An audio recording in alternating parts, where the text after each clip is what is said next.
So this is the situation where brake light is off and the left turn is on. So now we put the brake lights on.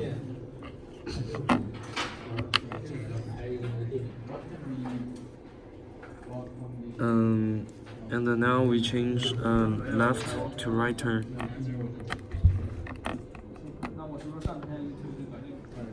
And then still the brake light is on. And if we turn on the left and the right both, should be hazard. Oh, since the brake is on, it overrides the hazard. And now it's the hazard situation. And now we open the dim clock. And we make it the left turn. You should see here the left turn.